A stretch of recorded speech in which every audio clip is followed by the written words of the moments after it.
Bonsoir à tous, bienvenue sur D8. Je suis ravie de vous retrouver pour une nouvelle édition de Voyage au bout de la nuit. Alors ce soir, cette nuit, c'est avec un roman contemporain que nous allons partir en vadrouille. En effet, je vais avoir le plaisir de reprendre la lecture de Aide-moi si tu peux de Jérôme Attal, un roman publié chez Robert Laffont. C'est donc l'histoire d'un jeune flic. Nous en sommes au chapitre 3 de cette histoire. Il n'y avait pas vraiment de trottoir à l'ombre quand le taxi m'a déposé sur le pont au-dessus du périphérique. Mais tout ce que j'avais à faire, c'était traverser la voie, puis glisser jusqu'à la grande allée bordée de platanes où se trouvait l'une des entrées de la galerie marchande. Or, durant ce court trajet, je vous promets, avec la chaleur qui tournait comme une soufflerie à chacun de mes pas, et mes chaussures qui collaient au bitume, je ne savais plus où mettre mes avant-bras. Et il faisait trop chaud pour que je porte mon blouson et mes avant-bras nus qui dépassaient de mon t-shirt me brûlaient. J'avais juste envie de les jeter par-dessus moi ou d'être devenu l'homme invisible. La chaleur était exceptionnelle en cette fin de printemps. Dans un premier temps, elle vous mettait le moral au beau fixe. Les terrasses des cafés s'animaient jusque très tard le soir, où que vous déambuliez. Et il vous prenait l'envie d'appeler de lointaines connaissances et de leur proposer de se retrouver pour un apéritif quelque part en ville. Puis au bout d'une semaine, vous en aviez déjà par-dessus la tête avec le jean qui colle, les t-shirts qu'il faut changer 3 fois par jour les nuits qui n'apportent aucune fraîcheur, au creux desquels vous êtes incapable de trouver le sommeil et l'esprit liquéfié aux heures les plus intenables de l'après-midi, face aux subtilités d'une enquête ou à la disponibilité d'esprit que la moindre investigation demande. Je me sentais aussi lourd, largué et inefficace qu'un service à raclette en pleine mode des sushis parties. Impatient de plonger une tête dans une piscine d'air conditionné, j'empruntais l'escalier roulant qui descend à pic dans le tréfonds du centre commercial et détaillais les badauds qui remontaient en sens inverse. Une grimace d'appréhension scotchée à leur visage, regrettant de devoir laisser derrière eux, comme un enfant à l'heure de son ultime tour de manège, l'aérienne volupté de la fraîcheur. Parmi les 3 ou 4 talents que chacun de nous possède à des degrés plus ou moins développés, je comptais pour ma part celui de pouvoir repérer dans une foule compacte ou disséminée ce que j'appelle les têtes à embrouille.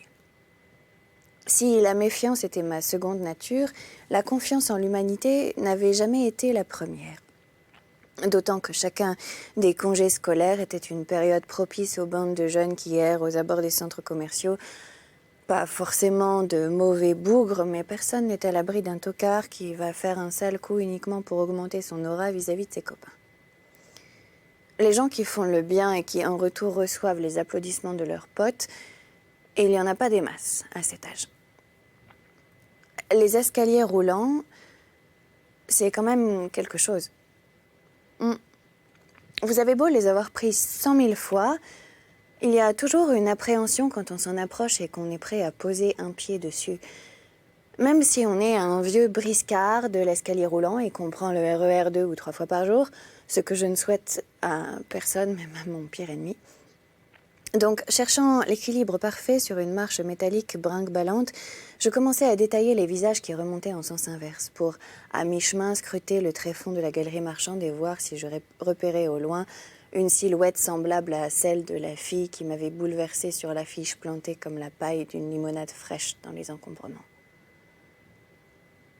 Avec le métier, on développe une mémoire des visages. Je pense que pas mal de flics pourraient, après leurs heures de service, s'offrir des compléments de revenus en tant que physionomiste. Mais c'est un job où l'on ne doit pas être trop sensible au courant d'air puisqu'il s'agit de végéter pendant des plombes sur le perron d'un établissement avec la porte qui s'ouvre et se referme dans votre dos. Et pour ma part, j'attrape facilement des rhumes. Tandis que je divaguais dans mes pensées, aucune intervention grésillante pour annoncer qu'un être cher m'attendait au point d'accueil lorsque j'étais perdue dans mes pensées, je décelais un changement climatique en mon fort intérieur. Une poignée de secondes avant de me rendre compte que la superbe silhouette lovée dans un tailleur prune qui sortait progressivement du brouillard où ma dernière visite chez l'ophtalmo m'avait laissé n'était autre que la fille de l'affiche que je rêvais de rencontrer en vrai. Je sentis mon pouls s'accélérer. Ma gorge se nouait, assaillie par des pulsations irrationnelles dans une zone qui s'étend du cœur au poumon. Mes jambes me portaient avec difficulté, je devenais le jouet d'une angoisse mêlée d'espérance et de désarroi telle qu'elle survient dans les moments qui précèdent les retrouvailles avec des êtres qui, par le passé, ont pris dans votre vie une place déraisonnable. Inconsciente du trouble qu'elle provoquait en moi, comme de l'intensité que j'avais ressentie lors de notre première rencontre, coincée sur la piste sans étoiles et sans issue du périphérique nord, la jeune femme avançait maintenant dans ma direction. Pour vous dire, ce n'est pas elle qui marchait avec assurance, c'est le sol qui se déplaçait maladroitement sous ses pas. C'est un truc que j'ai remarqué chez les femmes. La plupart ne se rendent jamais compte du degré d'émotion qu'elles suscitent en vous lors d'une première rencontre. Ensuite, vous passez un temps monstre en tentative d'approche et invitation à dîner, allant même en leur présence jusqu'à atténuer cette émotion en vue de ne pas les effrayer, pour au final leur faire admettre, entrevoir ou comprendre quel était votre état d'origine. Encore faut-il que l'intensité de votre trouble ne se soit pas dégradée, voire évaporée en chemin. Je n'étais pas d'humeur à prendre ce risque. Aussi avais-je en tête de lui formuler exactement les sentiments qui m'animaient. Pourquoi perdre une seule seconde quand la décrépitude de ce monde peut vous tomber dessus à n'importe quel moment comme le plancher d'un vieux grenier qu'on aurait laissé pourrir et que l'on contemple benoîtement par en dessous? J'ai eu toutefois affaire à un malencontreux contretemps, au moment précis où la ravissante hôtesse parvenait à ma hauteur et que nos regards vinrent à se croiser pour la première fois. Mon portable se mit à entonner de manière tonitruante la mélodie de Boule de Flipper, la chanson de Corinne Charby. Je m'écartai d'un bond exagéré et fronçai les sourcils, affectant d'être surpris par ma propre sonnerie de téléphone, comme si durant mon sommeil l'ignoble Freddy des Griffes de la Nuit, le film de Wes Craven qui date de 1984, s'était introduit dans ma chambre pour remplacer le guiré marimba par le hit de la longiligne Corinne. Allô, Cagne ? Capitaine Caglia, répondis-je en fixant la vitrine d'un magasin de briques Lego et espérant que la jeune beauté eût poursuivi sa route sans s'ombrager de mon piteux manège. Au téléphone, j'aime alerter mes interlocuteurs sur mon grade. On ne sait jamais sur qui on tombe. Des démarcheurs à la noix ou des types qui vous appellent de je ne sais quel bled au Nigeria ou en Côte d'Ivoire et se font passer pour votre grand-mère avec pour seul but de vous chouraver votre identité. J'ai la conviction que rappeler son grade met un peu la pression. Et même si, dans ce cas précis, j'avais reconnu distinctement la voix de mon supérieur, « Colonel Bruce Smith à l'appareil. Qu'est-ce que tu fous, nom de Dieu? Ça fait 1 heure que tu es attendu sur les lieux d'un homicide à Puteaux. T'as pas reçu mon texto ?» Non, me contentai-je de dire. Je fixais à présent les bandes rouges et bleues de mes baskets montantes Adidas Americana. T'es où exactement? Je croyais que tu rentrais de Suisse par le premier train. Dans les embouteillages, chef. Pas de veine, c'est le jour où les Parisiens ont décidé de partir en week-end. Le périph' est saturé. Je suis à l'arrière d'un taxi, on roule au pas. Pile au moment où je déroulais mon bobard comme la filiforme lanière d'un disque de réglisse, une voix tonitruante se mit à déblatérer dans les haut-parleurs toute une série de promotions et rendez-vous à l'étage du magasin pour profiter de soldes gargantuesques sur les blousons de ski. Tu m'étonnes, vu la chaleur à crever. « Et cac, tu te fous de ma gueule ?» me lança Bruce Mich. « Tu ne seras pas plutôt en train de faire les soldes ?»« C'est que ça fait longtemps que j'ai pas été augmenté, chef. Je suis bien obligé d'adapter mon budget. Personne ne fait les soldes de son plein gré, sauf pour l'adrénaline de la première journée. Mais nous, on a notre taf qui la sollicite entièrement. L'adrénaline chaque jour que le bon Dieu fait. » Le chef Bruce Mich n'eut pas l'air très convaincu par mon explication. Je suis bien... Pardon. Le chef Bruce Mich n'eut pas l'air très convaincu par mon explication. Tu rappliques tout de suite. Je te confie cette affaire d'homicide à Puteaux, je te renvoie un texto, tu te démerdes. Tu braques une bagnole, j'en ai rien à foutre. Tu forces le conducteur à rentrer l'adresse dans son GPS et tu rappliques FISA. Mais c'est pas cool, chef, de me mettre une nouvelle enquête dans les pattes. Je crois qu'il y a du nouveau dans l'affaire du souterrain stellaire. J'attendis une réaction encourageante de la part du colonel. Le genre de réaction qui force l'estime et le respect pour la hiérarchie. À la place, il y eut un grand silence. Et puis, tout d'un coup, il a dit « Je te donne 3 minutes pour appliquer à l'adresse que je viens de t'envoyer par texto. » Et il a raccroché. Benjamin Drey avait été pris d'un étrange pressentiment. Celui de ne plus jamais revoir Tamara Georgin de toute sa vie. Le mercredi midi, n'ayant pas eu cours de la journée, il enfourcha son vélo pour se rendre à la sortie du lycée Michel Péricard et essayer de questionner l'une des amies de la jeune fille qu'il avait, sans jamais vraiment la fréquenter, connue ici ou là, épisodiquement, notamment ce fameux samedi soir où, sous l'impulsion de Tamara, Benjamin avait servi de chauffeur pour les conduire dans une boîte de nuit des environs. Jamais à court de projection et d'initiative, quand il s'agissait de sa jolie voisine, Benjamin était allé chercher dans sa chambre le livre de Roald Dahl, Charlie et la chocolaterie, dans les pages duquel il glissait de temps à autre 1 ou 2 billets de 20 € cagnotte qu'il conservait pour un événement spécial. Ainsi, au moment où Tamara lui avait parlé de cette sortie, il avait économisé suffisamment d'argent pour leur payer l'entrée de la discothèque, à elle et à ses 2 amis. Ce serait ça, sa surprise.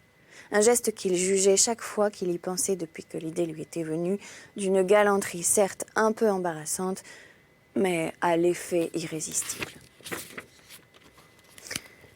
L'expédition avait viré au cauchemar. Benjamin n'était pas un as de la conduite en voiture. Il préférait son vieux vélo. D'ailleurs, il commença par caler maladroitement aux 2 arrêts qu'il fit pour récupérer les amis de Tamara, provoquant un certain mépris de la part des jeunes filles. Ce devait être ce fameux week-end polaire précédant les vacances de février. Benjamin était plutôt anxieux du fait que pour se rendre à la discothèque, il fallait emprunter des routes au bord desquelles la neige avait tenu, et bien que ces paysages des forêts d'Île-de-France fussent d'une beauté sans nom, il décida de coller son visage au pare-brise, non pour admirer les branches nues des arbres ployant sous le givre, mais pour éviter ça et là de perfides et gigantesques plaques de verglas. Le vent s'était levé en début de soirée. Un vent gerçant qui empêchait de rouler fenêtre ouverte, même si la première chose qu'avait demandé Tamara en pénétrant dans la cabine de la voiture fut la permission d'allumer une cigarette. Le père de Benjamin n'autorisait sous aucun prétexte qu'on fume dans sa voiture, mais à cette heure, il participait à la mise en place d'une portée d'éoliennes à des milliers de kilomètres de là, et il était peu probable que malgré le vent, les volutes de fumée de la cigarette de Tamara Georgin puissent parvenir à lui alerter les narines. Dès que l'équipage fut au complet, les filles papotèrent entre elles, faisant totalement abstraction de Benjamin. Néanmoins, loin de s'offusquer, il savourait pour lui-même le plaisir inédit d'être admis dans la compagnie de 3 jeunes filles à son goût, bien que ni l'une ni l'autre des 2 camarades n'égalât à ses yeux Tamara. Et ses pensées aimaient à se représenter la soirée sans surprise à laquelle devaient se résoudre ses copains à lui, une partie de Call of Duty ou des tours de bécane à demi congelées dans les hauts de la résidence. Privilège d'une intimité gagnée sur l'habitude, Tamara était assise à ses côtés. Elle portait une robe jaune, splendide, passée sous son blouson de cuir et, malgré cette première clope, son parfum avait repris le dessus. Un mélange racé où s'imposaient des notes de réglisse et d'amande qui n'arrêtaient pas d'embaumer l'habitacle et de hanter tous les sens du jeune homme. À chaque feu rouge, Benjamin se redressait avec importance sur son siège pour jeter un regard insistant aux passagers du véhicule arrivé à sa hauteur, afin d'attirer leur attention, et que ceux-ci, jetant un coup d'œil en retour, puissent penser que Tamara et lui formaient le plus assorti des couples. Les soirs en compagnie de Tamara, Dieu qu'il aurait aimé vivre pour toujours dans la vision éphémère des occupants de la voiture d'à côté. Concernant l'entretien du véhicule, Benjamin n'avait pas la maniaquerie de son père, puisque celui-ci résidait dorénavant plusieurs semaines par an à l'étranger, à part répondre à l'affirmative chaque fois que par Skype, le père s'inquiétait de la révision de la voiture, lui demandant s'il avait bien vérifié le niveau d'huile et s'était assuré de l'état de gonflage des pneus. Benjamin renvoyait toujours au lendemain de porter la voiture au garage. Résultat, ce samedi soir précisément, alors qu'il avançait péniblement à 40 km/h, le nez collé au carreau, luttant contre la buée qui ne manquait pas de se former sur le pare-brise et redoublant de vigilance pour intercepter la route qui, à travers champs et tronçons de forêt menait à la discothèque, il se fit rejoindre par une voiture qui, au lieu de le dépasser, insista un court instant pour se maintenir à son niveau. La vitre du véhicule côté passager se baissa. À son bord, un couple d'une quarantaine d'années que Benjamin était prêt à saluer, probablement des connaissances de Tamara qu'il avait reconnues et qui s'enthousiasmaient à l'idée qu'un si fringant jeune homme la sorte un samedi soir. Au lieu de ça, Le conducteur se pencha en travers de sa femme assise sur la place passager et beugla à l'attention de Benjamin, libérant de gros nuages de gaz carbonique. « Votre pneu est crevé, mon gars. Vous feriez mieux de changer de route tout de suite. Et la roue, surtout. » Le visage de Benjamin, qui venait d'ouvrir sa vitre, prit une teinte cramoisie malgré l'irruption du froid cinglant, le haut de sa chemise neuve injecté de gouttes de transpiration. Il bredouilla des remerciements à l'automobiliste et laissa le véhicule le dépasser puis se glisser devant lui et reprendre son allure sur la route désolée. À l'arrière, les deux copines de Tamara commencèrent à grogner. Et sa passagère lui jeta un regard hostile. « Quoi ? Ne me dis pas qu'on a un pneu crevé ? Non mais quel boulet !» Puis Benjamin entendit prononcer le prénom d'un garçon qu'il ne connaissait pas et qui, selon une des filles, devait s'impatienter sur le parking de la discothèque. En désespoir de cause, il se gara sur le bas-côté du milieu de nulle part. Angélique Pwetch laissa traîner le « et » d'un hoquet dont le spectre balaya plusieurs intentions. De l'étonnement à l'ironie, Clémentine Fitoussi soupira d'exaspération et Tamara Georgin offrit pour tout commentaire le profil spectral de son beau visage fermé. Acculé au mouvement, Benjamin s'extirpa en 4e vitesse de la voiture en assurant à ses passagères qu'il avait la situation en main, déclarant que cet incident imprévu ne serait l'affaire que d'une poignée de secondes. Dehors, il sentit son visage se figer, ses mains se paralyser par le froid. Il les porta en conque à ses lèvres et souffla dessus, les stimulant de son haleine chaude afin d'être en mesure d'extirper de la poche de son jean son téléphone portable et consulter Google sur la meilleure façon de changer un pneu de voiture en un temps record. Il constata rapidement qu'à l'endroit où il s'était garé, il n'y avait pas de réseau, et qu'à moins d'une 50aine de mètres, un attroupement de 3-4 voitures suscitait une animation qui instinctivement ne lui fit rien augurer de bien secourable. À cet endroit, de l'autre côté de la voie, le renfoncement de la route creusait un petit terre-plein entre la chaussée et la rambarde de sécurité par-delà laquelle on accédait directement à la forêt. C'était depuis plusieurs années un spot bien connu des filles venues d'Europe de l'Est qui s'y livraient à la prostitution, aguichant les camionneurs français ou étrangers à une encablure de la sortie pour l'autoroute Rouen-Paris, ainsi que des gens du coin, villages de campagne et cités dortoirs confondus, tout un tas d'individus qui oubliaient leurs problèmes, leurs différences, leurs revendications pour suivre bien sagement dans un chemin de fougères une grande fille abordable en échange d'un petit billet bleu tel un imprimé de ciel, un coupon bon marché pour une visite éclair du paradis. Par ce temps rugueux, une ou deux voitures stationnées de manière à ne pas gêner la circulation permettaient aux filles de poursuivre leur passe à l'abri du froid. Plusieurs scénarios affluèrent au cerveau de Benjamin. Héler un camionneur pour qu'il lui vienne en aide au risque de le déranger dans sa petite affaire et de se prendre un coup de couteau en retour. L'imagination du jeune homme était galopante quand elle était motivée par l'angoisse et la terreur. Faire du stop et trouver une âme secourable pour conduire les filles jusqu'à la boîte de nuit. Il demanderait ensuite à l'une d'elles, dès qu'elle aurait du réseau, de prévenir une dépanneuse et resterait en sentinelle près de la voiture de son père jusqu'à ce que le remorqueur vienne le chercher. Joindre le standard de l'assurance, faire venir à leurs frais un taxi qu'il faudrait convaincre dans un premier temps de déposer les filles en discothèque, il s'en sentait capable, avant de revenir le chercher. Ou enfin, déclarer son amour à Tamara Georgin et se jeter sous le premier camion qui passe. Il consacrait trop de temps à réfléchir. Les filles se mirent à ouvrir les portières à toute volée, demandant ce qui se passait, si le pneu était changé. Elles se plaignaient du vent glacial et de Benjamin Drey, les deux bourreaux de leur seule soirée disponible de toute la semaine. Face à l'incompétence du jeune homme confronté à sa première crevaison, chacune des filles réagit d'une manière qui lui était personnelle. Angélique Pwetch voulut aller trouver les camionneurs et les prostituées pour demander de l'aide. Clémentine Fitoussi fit une crise d'hystérie en essayant de détecter un endroit où il y aurait du réseau afin de joindre sa famille par téléphone. Tamara, quant à elle, s'en prenait à Benjamin, lui hurlant dessus avec des mots choisis, acerbes, qui le touchaient en plein cœur. Malgré la rafale d'insultes, la seule préoccupation de Benjamin était maintenant d'empêcher par tous les moyens Angélique Pwetch de traverser la route et d'aller se mêler aux prostituées et aux camionneurs. Habillée comme ça, Tu peux pas aller les voir habillés comme ça !» s'époumonnait-il, hors de lui, complètement tétanisé.